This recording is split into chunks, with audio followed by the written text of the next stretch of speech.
Olá, vamos falar de investimentos, então vamos trazer para vocês mais uma empresa para que possamos conhecer da sua história, da sua trajetória e principalmente da sua situação econômica e financeira. E essa empresa aqui, ela tem muita história para contar e também vieram muitas recomendações a respeito dela e vamos procurar atender a todos vocês. Quem sugeriu essa empresa foi a Vivian Piai. Oi, Vivian, que bom ter você com a gente. É um prazer enorme poder lhe atender, Vivian. Muito obrigado pela participação, obrigado pela sugestão. Também o Gedivaldo Fernandes. Ô, Gedivaldo, um prazer enorme também estar com você aqui junto conosco no canal Silas Negro. Também lhe agradeço imensamente a sugestão. Mapio Juara também, olha, quem está conosco aqui, Mapio Juara também, muito legal ter você com a gente aqui também, muito obrigado pela participação. Daniel Pagnin, oi Daniel, um forte abraço para você também, uma honra ter você junto com a gente aqui. E também o Vilobaldo Souza, ô Vilobaldo, que prazer enorme também contar com você junto com a gente aqui no canal Silas Negro. Então por aí dá para ter uma ideia da quantidade de pessoas que participam da construção das informações aqui pelo canal Silas Negro. Mandando a sugestão, a gente faz toda a parte da pesquisa e reparte todas as informações com vocês. Você que investe em ações ou pretende investir em ações, então o fundamental o que é? É conhecer a respeito da empresa, saber o que essa empresa faz, de onde ela vem, para onde ela vai, quem está por trás dessa empresa, mas principalmente saber como que ela está. Afinal de contas, comprar ações é entrar de sócio numa empresa, e ao entrar de sócio nós temos que saber com quem estamos nos associando, mas principalmente saber como que está a situação dessa empresa. E no caso da empresa que será analisada é a Dexco SA. Dexco SA.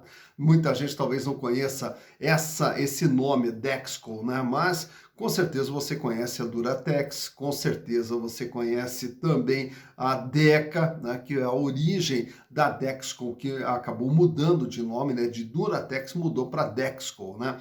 E essa empresa aí que foi sugerida lá pela Vivian, pelo Vilobaldo, pelo Gedivaldo, lá pelo Daniel e pelo MAP também, você também pode sugerir outras empresas. Basta entrar aqui, ó, canal Silas Negro e manda a sua sugestão. E aproveita também, faça a sua inscrição, dá o like, venha junto com a gente aqui nesse processo de construção e de repartição de conhecimento. Mas então, vamos contar toda essa história da Dexco, ou antiga Duratex, que começa lá em 1950, através do Eudoro Vilela e também do Nivaldo Coimbra de Ulloa Sintra, que na época resolvem montar uma fábrica de chapas de madeira, porque até então todas as chapas de madeira elas eram importadas da Suécia, então resolveram começar a produzir essas chapas aqui no Brasil. E aí tiveram uma participação muito significativa dentro da sociedade também de uma personalidade, do Alfredo Egídio de Souza Aranha. Alfredo Egídio de Souza Aranha, olha esse nome que eu acabei de citar, que já foi citado aqui no canal. Sabe quem é? Um dos fundadores do Banco Itaú. Então, o Banco Itaú, desde então, né, tem uma participação junto com a antiga Duratex, né? Mas essa história, ela tem um paralelo, né? Então, ela tem um paralelo que também começa em 1947, através do Olavo Egídio Setúbal, né? O Olavo Egídio Setúbal que começou a vida dele junto com o Renato Refinetti e eles fundaram uma empresa para trabalhar com metais, né? E aí criaram a Metal Deca, o Artefatos de Metal Deca também lá em São Paulo. E era uma linha mais voltada no começo ali para fabricar fechaduras, trincos, chaves, né? E depois na sequência foi se especializando em metais sanitários, né? Então nós temos duas histórias, temos a Duratex que segue na linha de madeiras e a Deca que segue na linha de metais. E aí daí chega no ano de 1967, a Deca ela compra também uma marca conceituada no Brasil até então, que era a Hydra, né, que são as válvulas de descarga Hydra. Então vai se especializando nessa parte de metais. Já, por outro lado, na Duratex, em 1953, o Alfredo Egídio trouxe o Olavo Setúbal, que vinha tocando a Deca, trouxe para dentro da Duratex para auxiliar no desenvolvimento também da Duratex. Então, o Olavo Setúbal ele tinha ali duas participações, tanto na Deca quanto agora também na Duratex. No ano de 1957, a Duratex já começou a exportar para os Estados Unidos. No ano de 1970, já passa também a trabalhar com reflorestamento, adquirindo uma grande área para trabalhar com reflorestamento, para fornecimento de matéria-prima para a própria Duratex. E aí, por fim, no ano de 1972, o que ocorre? Aí agora a incorporação da Duratex incorpora a Deca, né? Então agora a Deca passa a fazer parte da Duratex. E o comando de tudo isso aí continua sendo do Olavo Setúbal. Aí na sequência, já no ano de 1973, eles constroem uma fábrica de louças também em Jundiaí. Aí passa também a produzir louças, né? As louças da Deca, que são muito conceituadas também dentro do mercado. No ano de 1975, já pelo lado da madeira, constrói uma fábrica em Uberaba e também na parte de montagem de chapas, de fabricação de chapas de madeira. No ano de 1981, amplia ainda mais a sua participação no mercado de louças, adquirindo outras empresas desse setor. E aí vai crescendo cada vez mais, tanto a parte de metais, a parte de louças e a parte de madeira. No ano de 1990, aí quem assume o comando agora é o Paulo Setúbal. Então quem assumiu o comando, está tocando agora toda a empresa Duratex, é o Paulo Setúbal. Em 1995 já passa a atuar também na Argentina, adquirindo uma fábrica de metais, a Piazza, na Argentina também. Já no ano de 1997 começa daí a produção das chapas em MDF, né? Então vejam só, a gente está falando de madeira, está falando de louça e está falando também de metais. No ano de 2002, aí já passa, agora a empresa com toda uma estrutura e uma tecnologia já empregada, já passa a exportar para a Europa, além dos Estados Unidos, que já exportava, e passa também a exportar para o México e vai ganhando uma presença internacional. E no ano de 2008, aí começa todo o processo de ampliação. Primeiro, adquirindo uma outra fábrica aqui no Brasil, a Ideal Standard, e também a cerâmica Monte Carlo. E aí no ano de 2009, se associa também uma outra indústria de chapas de madeira, a Satipel, né? E vai ampliando cada vez mais agora através de aquisições e de abertura de fábricas em diversos cantos do Brasil, né? No ano de 2012, adquire mais uma empresa na área de metais, que é a Metal IP, e no ano de 2013, adquire também uma fábrica de duchas e chuveiros e torneiras, que é a Thermosystem, né? A Thermosystem que foi uma das pioneiras naquele chuveiro que tinha uma varetinha, né? Então eles adquirem a Thermosystem. E daí, na sequência também, já adquire também as duchas Corona lá, que também muito conhecida dentro do mercado, passa a fazer parte também da Deca. E no ano de 2017, amplia sua participação na parte de louças, adquirindo a Ceusa, também na parte cerâmica, né? A Ceusa também trabalhando agora com revestimentos, e também daí na sequência, no ano de 2019, adquire a Secrisa, que então vai ampliando agora também na parte de cerâmica. Então, uma empresa que ela vem crescendo nas diversas áreas, se transformando aí uma das principais empresas no setor ligado à construção civil e na decoração aqui do Brasil.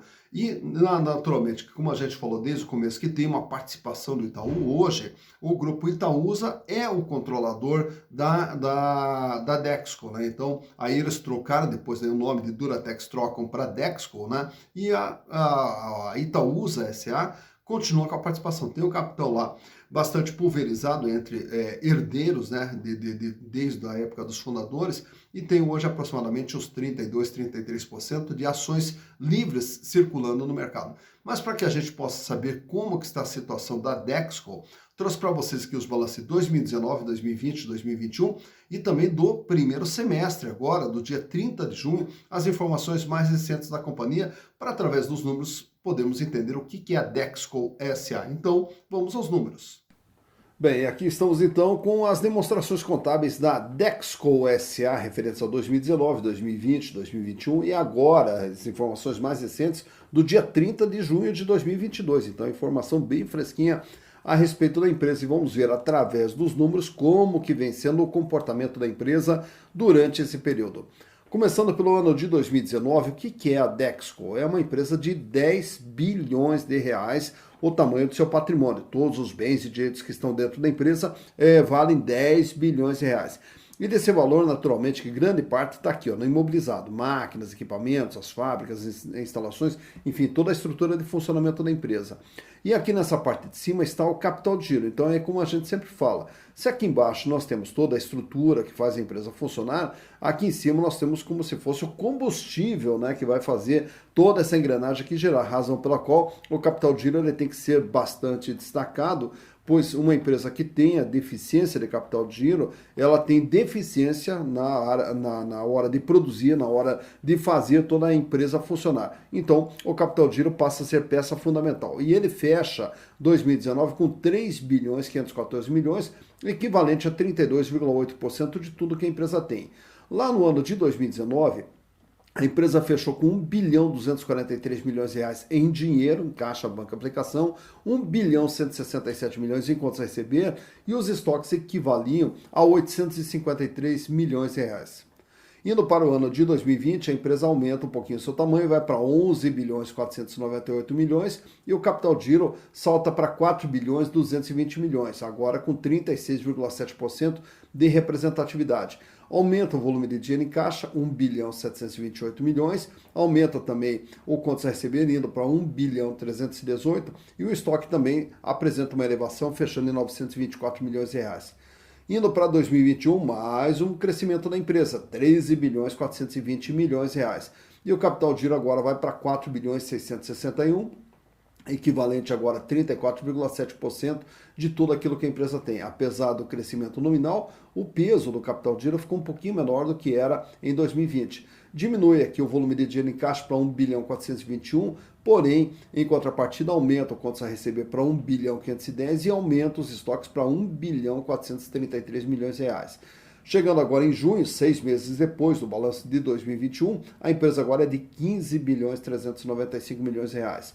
O capital de giro vai para 5 bilhões 825 milhões e agora passa a representar 37,8% de todo o ativo da empresa. E desse valor de 5 bilhões 825, 1 bilhão 961 milhões era dinheiro. Então todo o dinheiro que a empresa possuía, 1 bilhão 961 em caixa, banca, aplicação financeira. Também um aumento aqui no contas a receber para 1 bilhão 720 e aumento dos estoques para 1 bilhão 802. Então o que nós observamos? Uma empresa que vem crescendo a cada exercício. Uma empresa que também tem o seu capital de giro num processo de elevação, que está num bom caminho. Já na parte do passivo, nós vamos encontrar todas as dívidas que a empresa tem e, naturalmente, também o seu capital próprio. Então, ele é o capital de terceiros e também o capital próprio. Uma das questões que já foram abordadas aqui nas mensagens que a gente recebe é por que o ativo ele tem o mesmo valor do passivo. Porque o ativo ele é um grupo de aplicações de recursos, é onde todos os recursos são canalizados. E o passivo é de onde esses recursos vêm. Então, nós dizemos que o ativo é um grupo de aplicação e o passivo é um grupo de origem.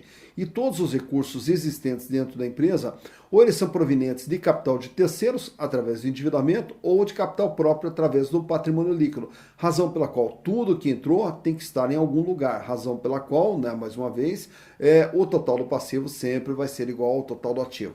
Então, voltando aqui à explicação do passivo, no passivo circulante, temos as dívidas que terão que ser pagas durante o ano. No passivo não circulante, as dívidas que serão pagas a partir do ano seguinte. E aí o total do endividamento que fechou em 2019 com 5 bilhões 782 milhões de reais, o que equivalia a 54% de tudo que a empresa possuía.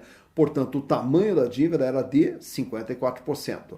Já em 2020, a dívida aumenta aqui para 6 bilhões 310, porém o peso dela aumenta pouca coisa, fecha em 54,9%. Já em 2021, aí sim, a dívida aumenta para 7 bilhões 685 e o percentual representativo do ativo passa a ser agora de 57,3%. Então, de tudo que a empresa tem, ela deve 57,3%. E fechando agora, em junho de 2022, o endividamento fecha em 9 bilhões 652 milhões, com 62,7%. Grande parte da dívida aqui, no longo prazo. Então, o endividamento também ele vem crescendo aqui a cada exercício. Assim como a empresa vem crescendo, o endividamento vem crescendo, mostrando que grande parte desse crescimento da empresa é alavancada através da utilização de capitais de terceiros. Olhando agora os resultados produzidos pela Dexco, em 2019 ela faturou 5 bilhões e 11 milhões de reais. Em 2020, o faturamento, mesmo com pandemia, com tudo, fechou em 5 bilhões e 879 milhões. Para 2021, aí o faturamento dá um salto, vai para 8 bilhões e 170. E agora em 6 meses iniciais, agora de 2022, já acumula 4 bilhões 344 milhões de faturamento, o que nos projeta um faturamento aí perto de 9 bilhões para 2022. mais importante do que o faturamento é justamente os resultados que a empresa produz. E eles são refletidos aqui, ó, nesse lucro líquido do exercício. Em 2019, a empresa teve um lucro líquido. O que é esse lucro líquido? Pegando todo o faturamento, paga custo, paga despesa, paga resultado financeiro, paga imposto e o que sobra? 405 milhões. Em 2020, 453 milhões de reais. Em 2021, aí o lucro dispara, vai para 1 bilhão 725 milhões de reais. Já agora, em 2022, aí o lucro ele retrai, ele fecha em 392 milhões em 6 meses, o que nos projeta um lucro próximo de 800 milhões para o ano de 2022. E até para saber por que essa queda aqui do lucro, então aí a gente observa nesses números aqui da análise vertical, que ele mostra o quê? De tudo que a empresa vende, 74% era custo. O custo reduz para 68%, reduz para 64,9% e se mantém estável em 65%. Então, o custo da empresa continua sendo controladinho aqui na faixa de 64%, 65%. A despesa de todo o funcionamento da empresa, despesa administrativa, financeira, contábil, RH, comercial, 13,1%, sobe para 20%. Cai para 12 e agora sobe para 17. Né? E os resultados financeiros, que aqui correspondia a 3,2% do faturamento, que era um resultado negativo, continua negativo, passou a ser um resultado financeiro positivo e agora esse ano o resultado financeiro acabou destoando um pouquinho para 4,7%. Então, razão pela qual esse aumento da despesa operacional e esse aumento da despesa financeira é que derrubaram o lucro da empresa. Falando nos números, trago para vocês nesses quadros aqui como que está a situação financeira da Dexco. Começando pela liquidez geral, que vai nos mostrar se a empresa trabalha com folga financeira ou não, se ela trabalha apertada, enfim, como é que está a situação financeira da empresa, olhando curto, médio e longo prazo. Ele sai com índice de 1,09 lá em 2019, recua para 1% em 2020, 1,01 em 2021 e agora recua mais um pouquinho, 0,96 em 2022 em junho. Então, para cada R$1 de dívida que ela terá que pagar no curto, médio e longo prazo, a empresa dispõe de 96 centavos. Praticamente falta um pouco ali para poder pagar as suas dívidas, mas como grande parte das dívidas é de longo prazo, então ela tem tempo para fazer recursos para fazer frente a esse endividamento. Então nós olhamos apenas o curto prazo. No dia a dia da empresa, ela tem uma folga financeira ou não? Então ela sai com um índice de 1,63 lá em 2019, sobe para 1,75, recua para 1,38 e uma pequena elevação agora em junho para 1,44. Para cada R$1 de dívida que ela tem que pagar no dia a dia, ela tem R$1,44. Paga e sobra. Não é uma grande folga financeira, mas é uma empresa que não tem aperto financeiro. Já no endividamento, nesse outro quadro, nós observamos o tamanho da dívida e o comportamento da dívida ao longo desse período. A dívida que sai com 53,9% lá em 2019, sobe um pouquinho para 54,9% em 2020, sobe para 57,3% em 2021 e agora em junho de 2022 sobe mais um pouco para 62,7%. Então, observamos uma tendência de elevação no endividamento da empresa ao longo desse período, fechando agora com 62,7% de tudo que a empresa tem é o que ela deve. Nesse outro quadro, temos também aqui esses gráficos mostrando a rentabilidade da empresa. A rentabilidade em relação àquilo que ela vende, a rentabilidade em relação àquilo que ela investe e a rentabilidade em relação ao capital posto pelos acionistas. Na rentabilidade sobre a venda, a margem líquida, ela sai com 8,1% lá em 2019, cai para 7,7% em 2020, sobe para 21,1% em 2021 e agora em 2022 vem trabalhando com 9%. Isso quer dizer, de tudo aquilo que ela vende, sobra líquido e limpo 9% agora em junho de 2022. Já a rentabilidade do ativo, ela sai com 3,8% em 2019, se mantém estável com 3,9% em 2020 e sobe agora em 2021 para 12,8%. Não trago de 2022, pois como os parâmetros que nós estamos utilizando são anuais, então o número estaria distorcido caso eu apresentasse um resultado semestral. Já na rentabilidade do PL, ele sai com 8,2%, sobe para 8,7% e dispara, vai para 30,1% em 2021. Em relação ao investimento feito pelos acionistas, eles ganharam 30,1% no ano de 2021, tendo as ações da empresa através dos lucros gerados pela companhia. Nesse outro quadro, temos aqui os demais indicadores relacionados às ações da empresa. Quanto que vale uma ação da Dexco em termos de valor patrimonial? Em termos de valor patrimonial, cada ação vale R$ 7,54. Isso quer dizer o quê? Se nós pegarmos aqui todos os bens e direitos, pagarmos todas as obrigações da empresa e distribuirmos entre todos os acionistas, caberá a cada ação R$ 7,54. Né? Porém, na hora de comercializar uma ação, hoje ela é vendida por R$ 9,63. Então, uma ação que vale R$ 7,54 é vendida por R$ 9,63. O que nos dá um PVP, preço por valor patrimonial, de 1,29. Isso quer dizer, as ações da Dexco são vendidas com ágio de 29%.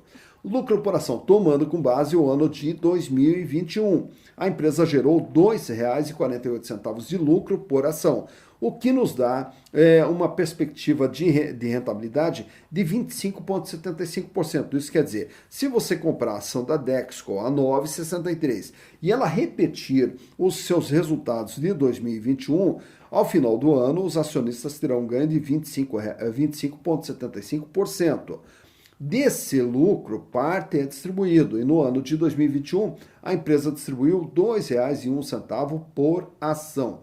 E já a relação PL, preço barra lucro, que ela vai nos dar praticamente um payback ao comprar ações da empresa, quanto tempo que o acionista, a acionista, irão levar para ter o retorno do seu investimento através dos lucros. 3,88 anos, quer dizer, com menos de 4 anos, os acionistas terão o retorno dos seus investimentos através dos lucros gerados pela companhia, em se mantendo esse volume de lucro do ano de 2021.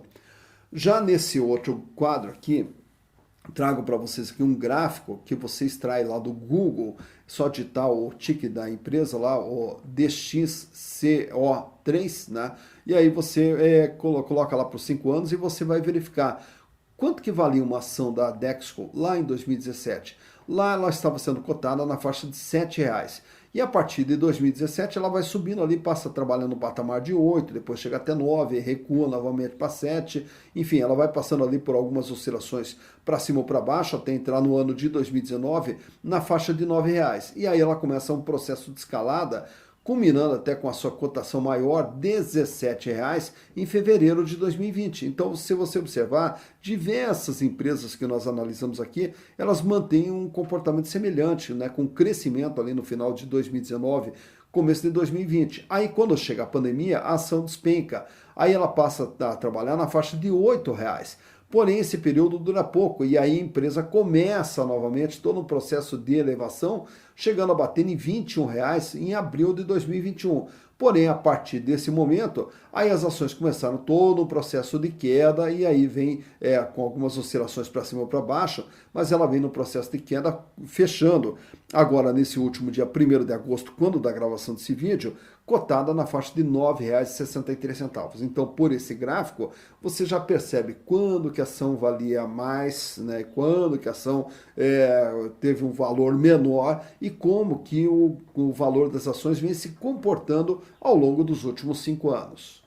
Tá então, mais uma empresa analisada, Dexco S.A., antiga Duratex, né? Agora você já viu aí o que é a antiga Duratex, que agora é a Dexco, né? E com todas as suas marcas aí, desde a Secrisa, Ceusa, Deca, né? A Thermosystem, Corona, enfim, diversas marcas que hoje fazem parte desse grupo e naturalmente que tem por trás o grupo Itaúsa, né? O Itaúsa continua sendo o controlador de toda essa empresa.